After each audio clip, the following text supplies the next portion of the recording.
Are we ready? Hey, what's up, you guys? This is Dear Shamika. This is the Warm Up series. It's basically a spinoff from our In the Gym series. And we have our special guest with us here today, Bunny. Bunny is from Nashville, Tennessee. She's a hairstylist and an influencer. Hey, Bunny, how are you? Hey, everybody. I'm good. Good. So Bunny is here today to tell her story. And as you guys know, Bunny faced the ultimate betrayal. So Bunny, could you give us a little background in your story and why you're here today? Um, so basically last year, I found out, oh, I've been trying to pop my mouth, but I found out basically that I got an incurable disease. And now it's not life threatening, but um it's forever. And it's been like a tough journey to get to the point where I'm like, forget it. Um, and it took months. It took a lot of going to the doctor. Like just knowing your body. That's another thing why we gotta stay on top of ourselves and know our bodies because sometimes the doctor is not always right.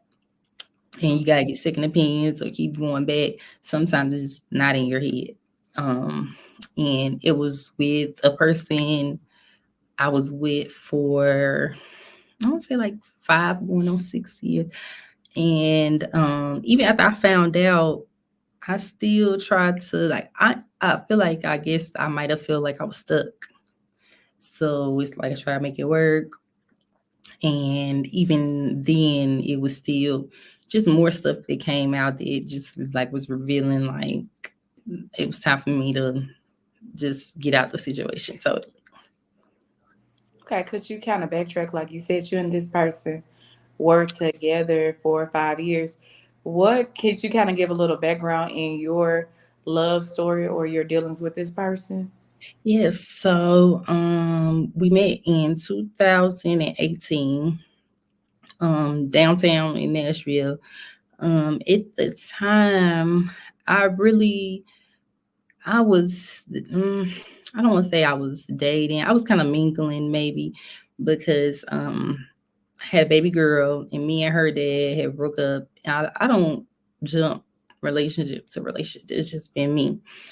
So we met and it was just like, okay, we were cool for a minute, but um I don't want to say he was perfect. Ain't nobody perfect, but he kind of like made me feel like, okay, we can date. Um Even in that, he was very like persistent. Um if I call or text, he answer, respond. So it was like no signs of anything kind of weird going on. And then I think it was probably about 4 months in. We had been hanging a lot. But my daughter's dad, he like kind of came back into the picture, and he fell off from communicating with me once he found out like it was a possibility that we would try to work things out. I was understanding. So I mean, it was left off on cool terms. Um, I want to say maybe 4 months, another 4 months passed. We reconnected, and like even when we reconnected, it's like instantly he was. I'm like, do you have any situations? Because I mean, we grown. You're a man. It's been 4 months. Like you could have met somebody else or whatever. And he was like, no, nothing major. I mean, I had maybe two friends, but I focus on what we got. So it's like, okay. Um, and then so that was probably if we fast probably in time we were in like September, October of 2019.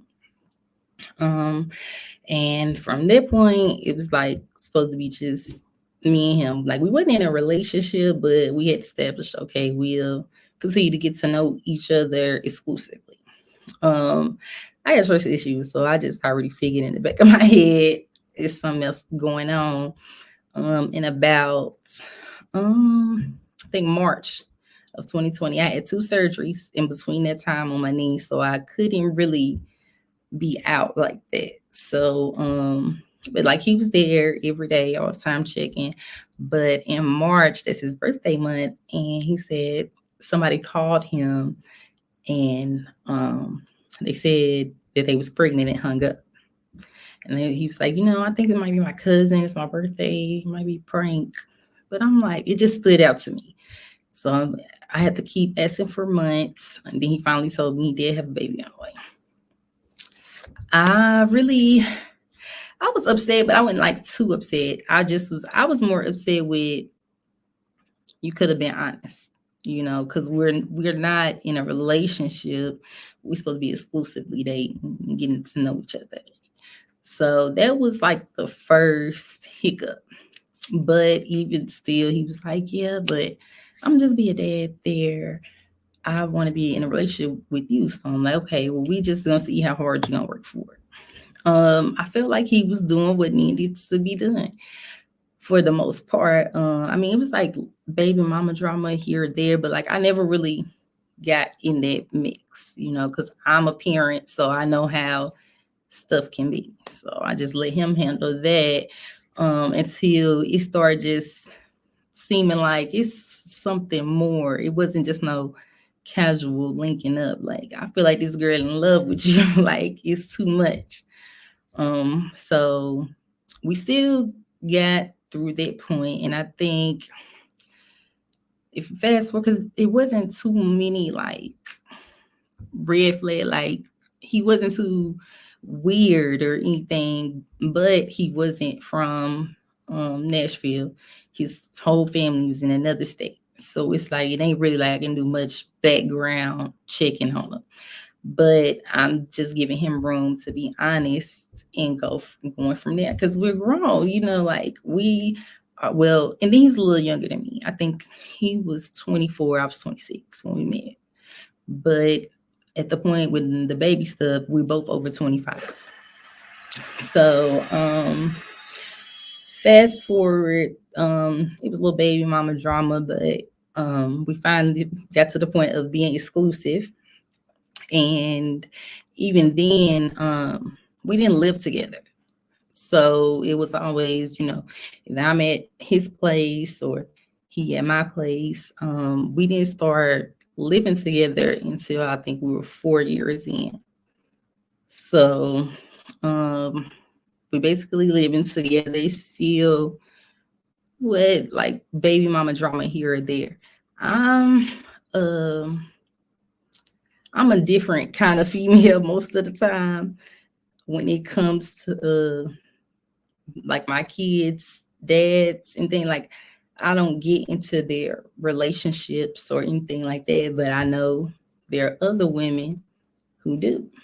So I just always try to stay out of that because I'm like, even if we do grow and get a future to have a future together, I don't want her to have any ill feelings toward me because this is still her child.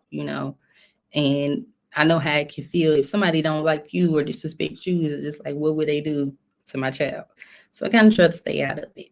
Um, so, like I said, me and him, like we were still pretty much locked in, or I'm thinking that we are.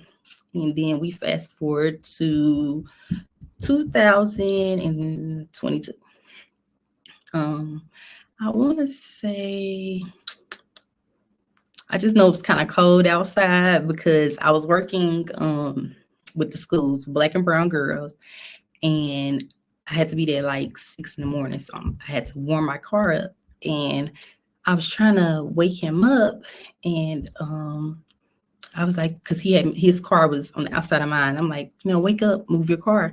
He was like, you just moved the keys are over there. So I grab the keys, I go out, move in the car, and when I go to put the car in park in the passenger seat, I see medication, and it was the cyclovir. I took med class, and I know what the medication is for. So I don't think I instantly asked. I think I waited, and I talked to like two friends, and they were like, you gotta say something. But I'm like, at the same time, how? Like, what do you say? Like, 9 times out of 10, this is what this is for. So I finally said something. He said, "Oh, I showed you that rash on my leg. Um, I went to the doctor like you told me, and that's what they gave me." So I'm like, rash on the leg. So I go on Google. So I'm like, oh, he got shingles. He like the 5% under the age 50 with shingles. Like, what's the chances? But I still go and I take the test. I get checked. Everything clear. Everything checks out.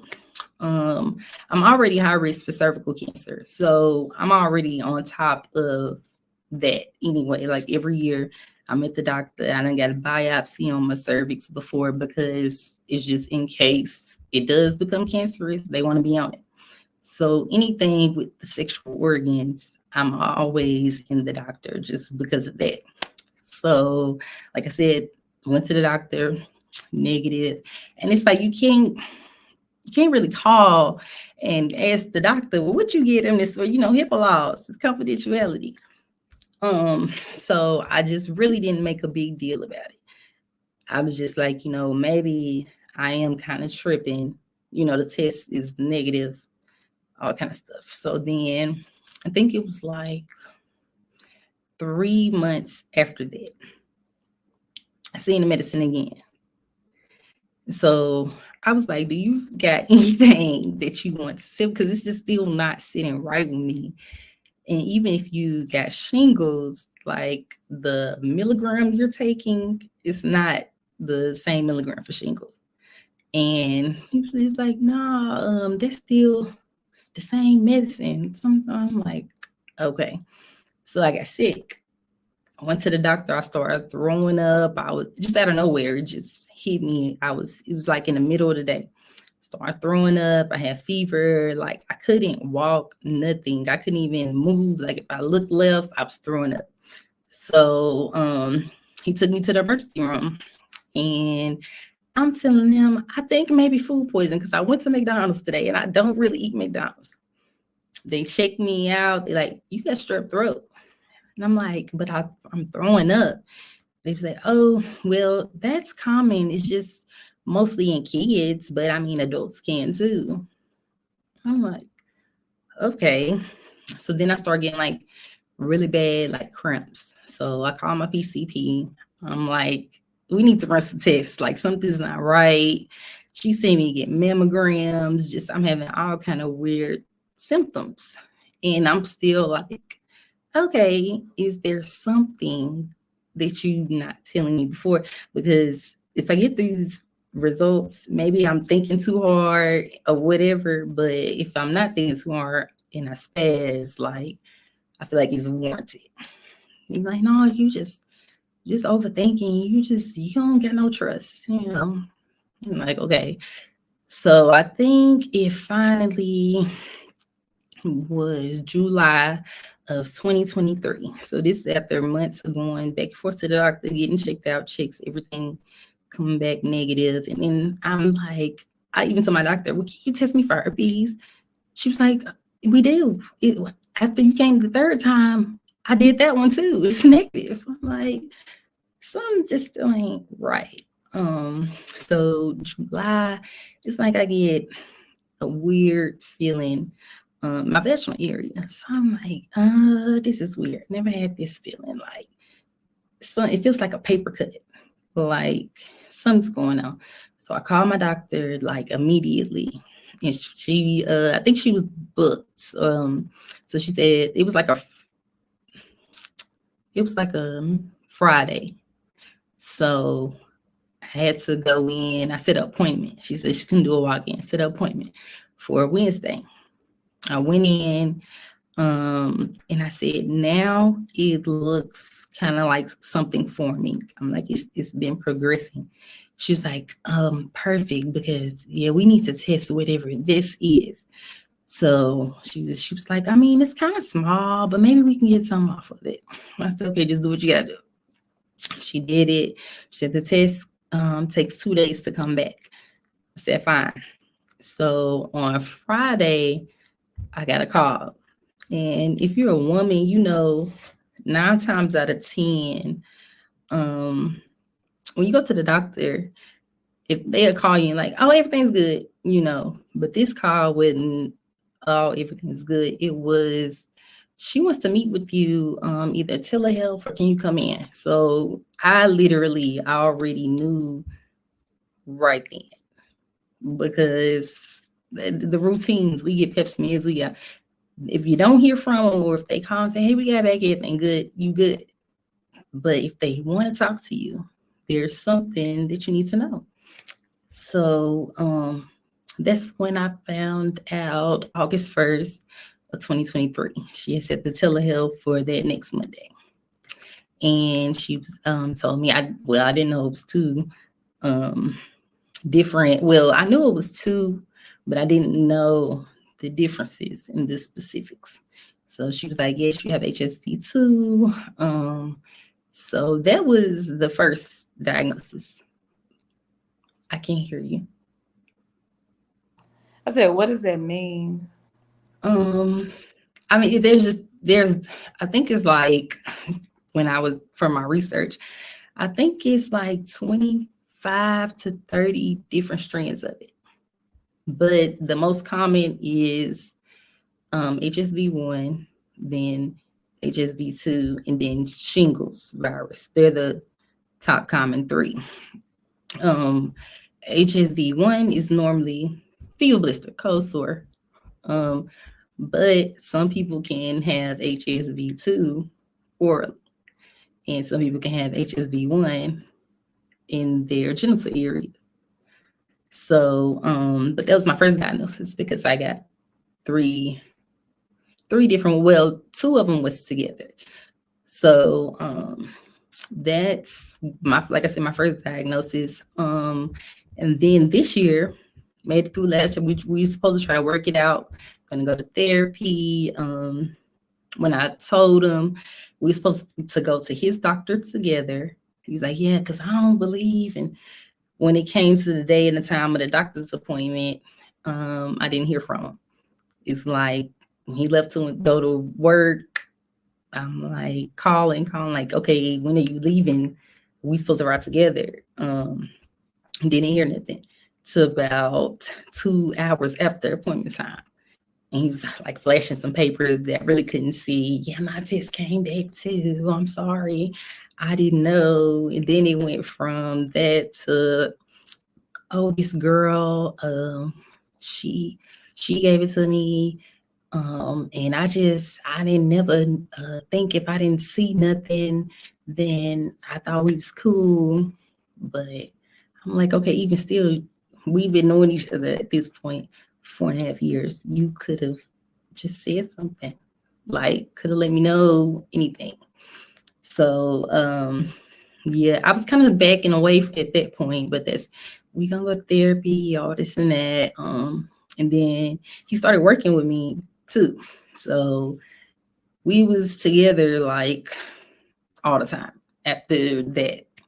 So I'm like, well, maybe, even though I know like the damage that's done is done, but maybe he's serious about the counseling or trying to show that he's a faithful person or whatever the case may be. Because still to this day, I don't know if he had it when we met, if he got it while we were talking. Like, I don't know the true story. There's been several stories to even the point, like he told his mom, I gave it to him. Like, yeah. So I'm past the point of even trying to figure out, like, when did he already know day one, or did it happen in between us knowing each other? Maybe he was scared to say something. But yeah, I had to, because if you get too deep on that stuff, you'll never move forward. But like I said, yeah, we try and work it out, or like, make it work.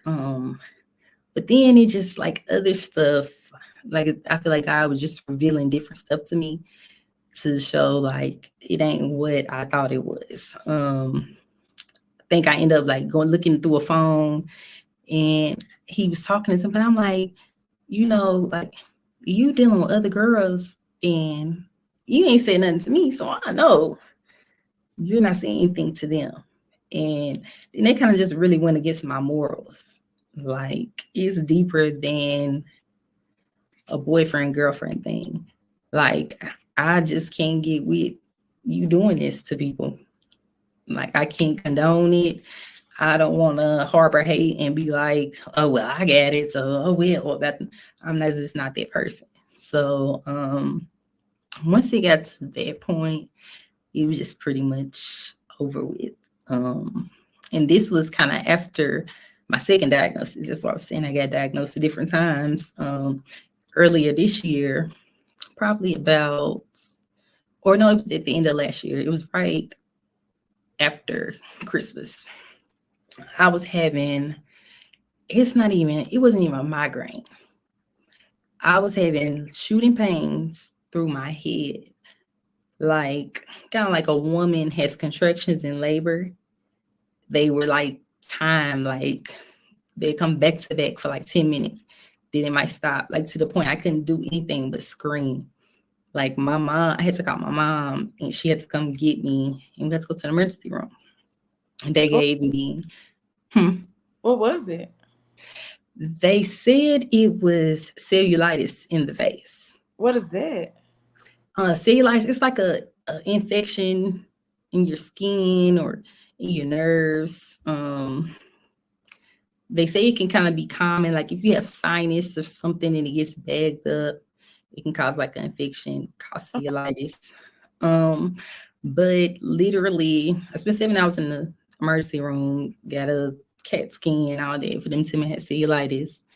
And um, the doctor, he was like, has anything different happened with you? I said, well, I just found out I got herpes like 4 or 5 months ago. He said, are you having an outbreak? I said, I don't know. So he kept testing and he was like, what's cellulitis? I got out of the hospital. I went home, took the meds. The next morning, I had blisters on my lip, which means that I was having one. So I started to research and I see that one of the side effects is chronic nerve pain. But this stuff that we don't talk about or we don't hear about, we just hear, oh, you get a bump. Like that was the last thing. That was the easiest part to me out of this whole process. Like, oh, a bump. You know, I had been sick, throwing up, fevers, flu-like symptoms, all that in the process. And some of it too could have been my diet in the beginning because I didn't know our diets affect stuff like that so much. Like I didn't know I should avoid Snickers because they had chocolate and peanuts, two things that I don't need. So yeah, like I had to change that. I really don't eat a lot of chocolate now or peanuts. Um, I think wheat is another big one. So it's like certain What food.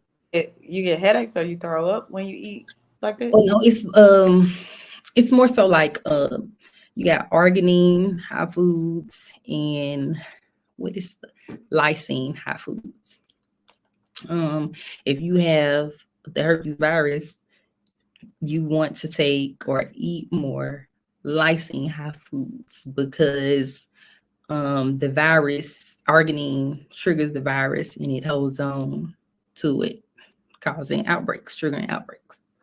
So I do also I gotta take, well I don't have to, but it's good for me to take. I take lysine vitamins just to help because most foods have some of both.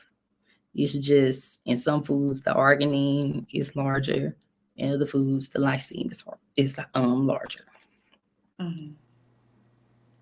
What advice would you have for anybody who's currently going through this? Because I know it may be people out there that are going through that don't want to express it out of shame or embarrassment. What advice would you have to maybe younger people or people in general that may be going through this? Um, I really say, luckily, I already had a good amount of self love. You know, like even before I had met him at the breakup, my daughter's dad, I went through this like healing journey. I was getting closer to God and just a lot of different stuff with growing to get to know myself again because I wasn't the 18-year-old I was when I met him, and just, seeing what I like and what I want for my future and what's best for me. So I'm kind of glad that I already kind of had that because it's really like you gotta have this self-love, because even if you do move on to somebody else's, it's just gonna you still like being reliant on something or somebody else to like feel that whole kind of. So just, I would say, building your confidence and your self-love, even if you're not like open like I am, you have to go home, you know what I'm saying? And when we behind closed doors, we not the same person that we are outside. And I deal with that even for a while. Like, this is the first thing that ever made me be like, do I love myself? Am I still pretty? Like, and I always been different, like as far as how I dress, my hair colors and stuff. Like, I've just always been a self-expressive person. So um I never thought or cared about something. Oh, that's ugly what you got on. That never really bothered me as long as I like it.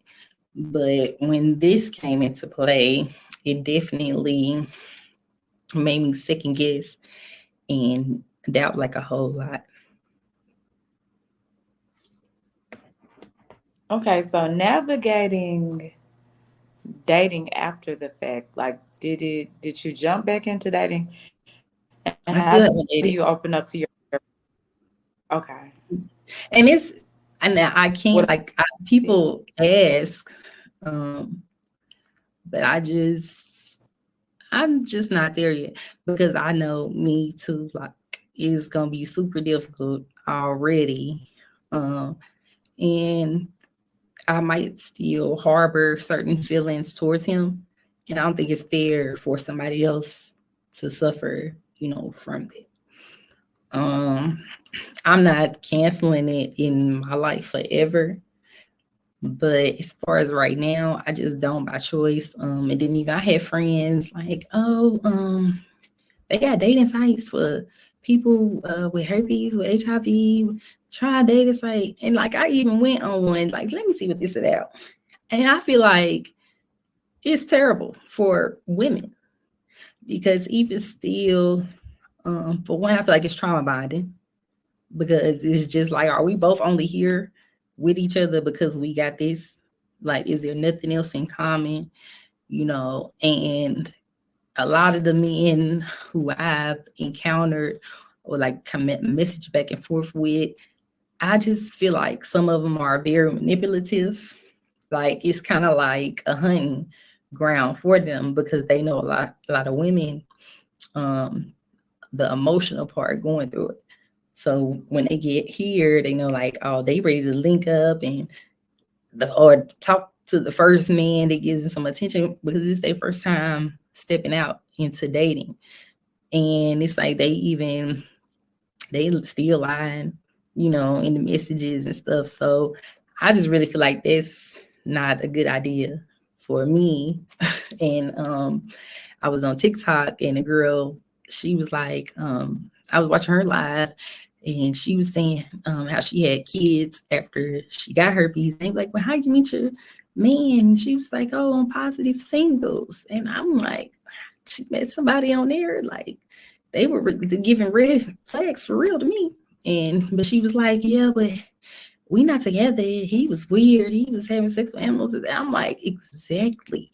Like, and it just seemed like a lot in there as far as for a woman if she's new and trying to go back into dating.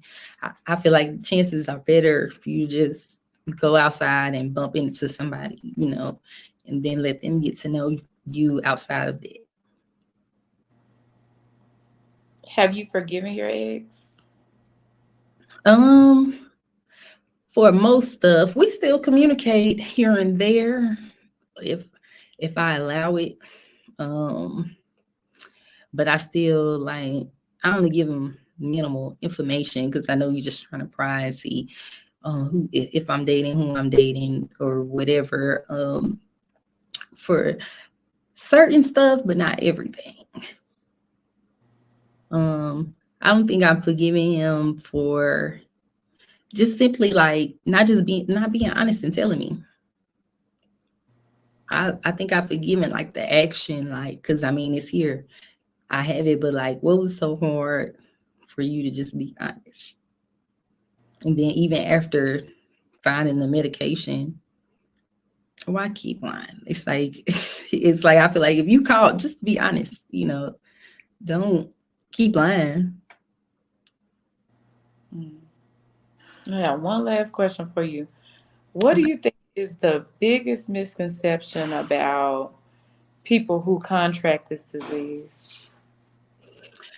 That they're promiscuous because I had that. I don't want to say I necessarily had that contraception because like my grandma, she had HIV. She caught it in her 50s. I want to say I was already born, but she got it from her boyfriend who used to shoot up drugs with needles. He got it from a dirty needle and then he gave it to her. So I know it's not necessarily that you're more promiscuous, but felt like I felt like my chances were lower and that I was safe because I'm only dealing with one person. And even then, I think probably about 85-90% of the time we did use protection because I was trying to protect from children. I didn't want kids, but the like STDs and stuff really didn't cross my mind because I'm thinking we're both monogamous. And every time I'm at the doctor, I'm very open. Like I'm at the doctor, um, I'm at the doctor's and my test good. You can see it. So Bunny, I thank you for your transparency. If we are, because I'm sure people are going to have questions, are you open to coming back for another live? yes, ma'am.